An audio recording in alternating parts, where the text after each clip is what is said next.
Hello, I am Beth Schaefer, a member of the League of Women Voters of the Greater Dayton area, and I am here today with candidates running for the office of Ohio Senate District 6.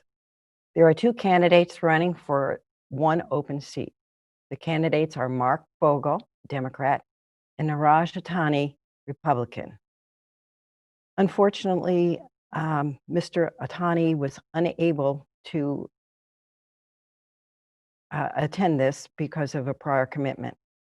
We're going to start our interviews by having the candidate tell us about himself and why he wants to serve in the position of the Ohio Senator.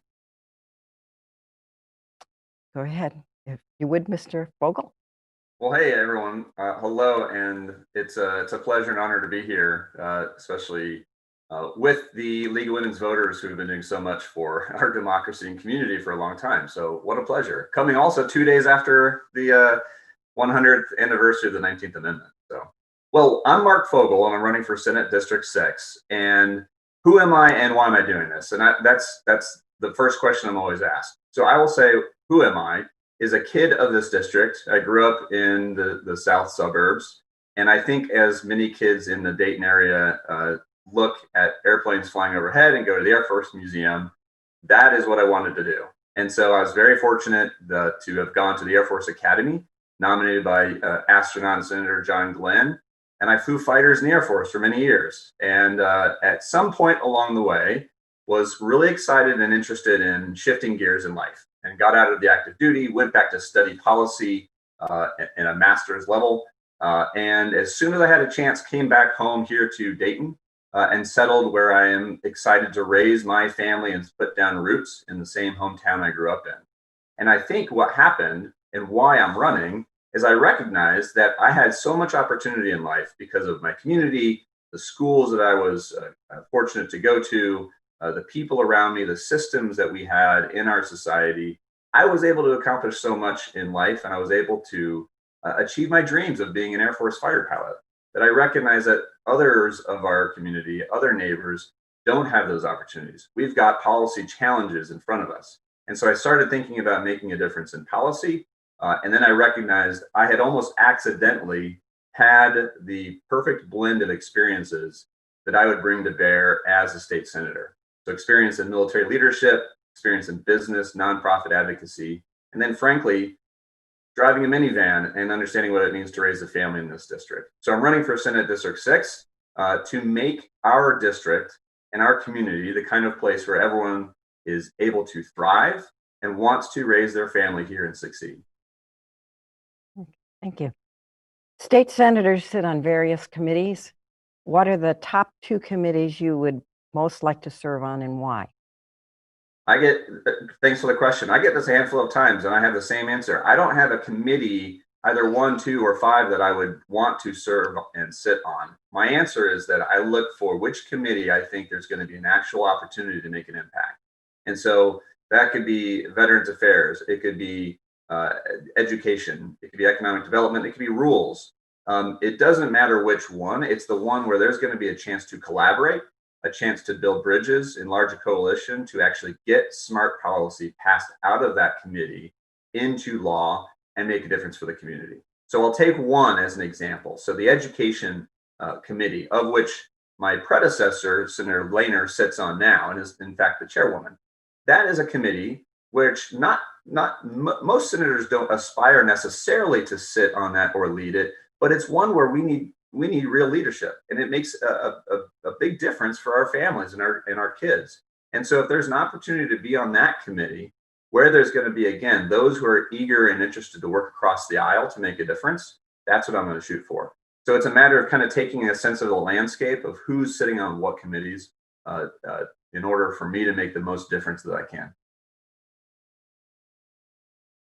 Okay, part of your position as state senator would be meeting with constituents and talking about their suggestions and the problems and concerns. What measures will take to ensure hands-on regular contact with your constituents, and what would your strategy be to address those various issues? Yeah, so I'd say the one thing about how would I want to be in terms of the sense that I would portray, the kind of senator that I would want to be. I would.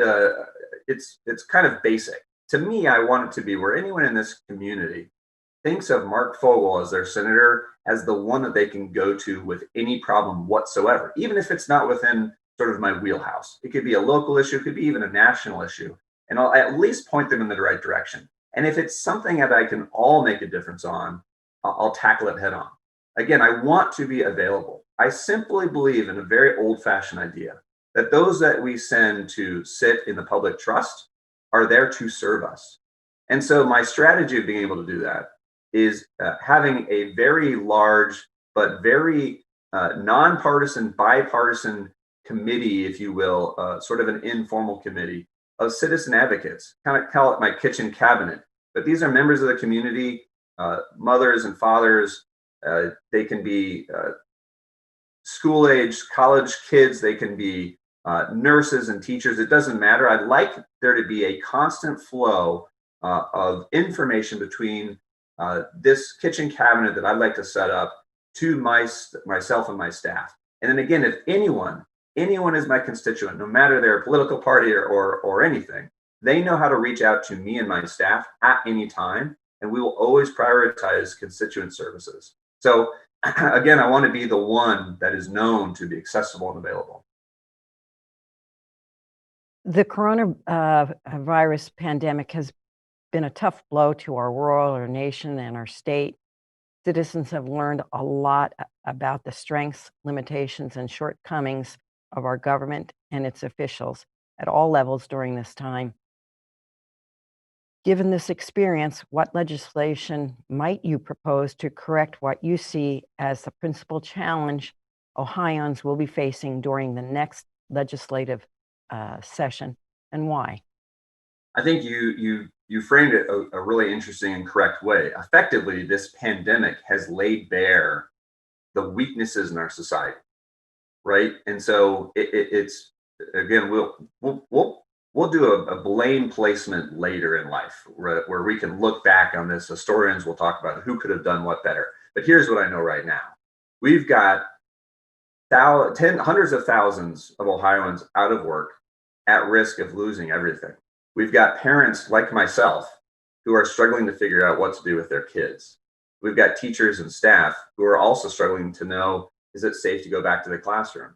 Universities are struggling with, do we reopen in person? Do we do a virtual hybrid? People who have lost their jobs are staring their rent payments, and they're not able to pay it. And the only things that we're really able to do in the short term are kind of stopgap measures like an eviction, a temporary eviction halt. So here's what I mean by all of this. When we talk about the idea that this pandemic has laid bare the challenges in our society, we look across at other societies, other countries, other modern Western democracies like ours that have had nowhere near the same challenge. And it's because they've got different public policies. So if you lose your job in the United States, you often will lose access to your health care. This employer-tied healthcare system that we've set up over the many decades, it just does not work. So we need to make a move towards what I'm always talking about, which is ensuring that every single Ohioan has access to quality healthcare. If you're a parent in the United States of America, you pay the highest fraction of your income towards childcare than, again, any modern Western democracy. That's got to be solved. And that can be done, of course, yes, at the federal level, but not much is going on there. So the states need to take over. If you've lost your job, we're providing some paycheck protection eviction notices, but again, we're talking about the reality that so many people in our district and in our state are on the razor's edge, even in normal times, of being in an economic financial crisis, simply because their kid breaks their leg and has to take an ambulance to the hospital, or their car breaks down. We, as the richest country in the history of humankind, make it so that half of our people are on the razor's edge of a financial crisis. That I feel is simply unconscionable. And so what can we do to address these things? We can guarantee access to paid family leave, paid sick leave.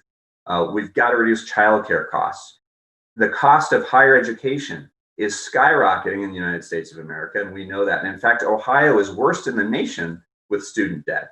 So when you think about what this pandemic has shown is the structural weaknesses from where we've simply for the last number of decades completely absconded with what we think is smart public policy. And so that's what I think about, guaranteeing that we've got economic security to working families and middle class, guaranteed access to quality affordable health care, ensuring that, again, when some of us struggle, we're there as a community, as a state to lift us up. So none of us are going to solve this problem overnight. There's no doubt about it. But again, there's so many bills that are sitting in committee in Ohio right now that would go a long way to address these. And there simply hasn't been enough political will of those that we've elected to hold office. And we need the right new, fresh leadership that's willing to take that on. And that's what I'm going to do. Thank you. All right. The Dayton Daily News on July 20th indicated that federal authorities allege that the years-long $60 million bribery scheme, which is currently being prosecuted, is the largest in Ohio history. One allegation addresses the role of dark money in various campaigns for public office. If elected, what measures, if any, would you champion to limit, regulate, or reform campaign financing? Yeah, let's just say something very bluntly. Our democracy is failing us right now because of some of the decisions and systems that we put in place. Money being one of them, the systems that we've built up over time. We're losing faith and trust in our public institutions, and government and politics is one of them. If we don't reverse this course, we are going to see a crisis in American democracy. Period. So when you think about money in politics, everyone thinks about the 2010 Citizens United case in front of the Supreme Court, and they think, well, we're in a corner here. We can't do anything about it, and that's not true. So at the state level, there are things that we can do that will shine a light on the so-called dark money groups. And so we can pass a law that will mean that if you donate over a certain amount of money or give to a certain certain organization, a 501c4, a dark money group, that you disclose who you are. We can make that law in Ohio. There's nothing forbidding us from doing that. If you take money from individuals or groups, we've got filing requirements. We've got laws on the books that require public officials and candidates to disclose that amount of money. But we do it at certain calendar intervals. I want it to be where if you receive over a certain amount of money, say $500 from an individual, you've got within 48 hours or 72 hours to disclose that. There's little things, and I say little because each one individually may be kind of small, but in totality, we add up some of these reforms that we can enact, and it will go a long way. And I'll say kind of one more thing about the householder scandal. When I first heard about it, I was nothing but upset and sad because it's one of the most blatantly overt corruption schemes that frankly I've ever heard of. And if the allegations are true, then it's the greatest in Ohio's history. And it's on the face of it rather simple.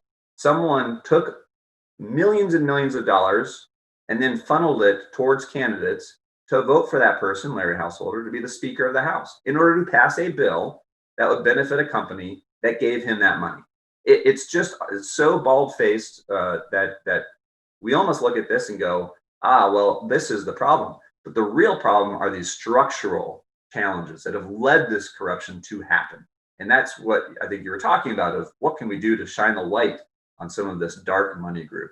And the other thing is we all have to recognize an important distinction.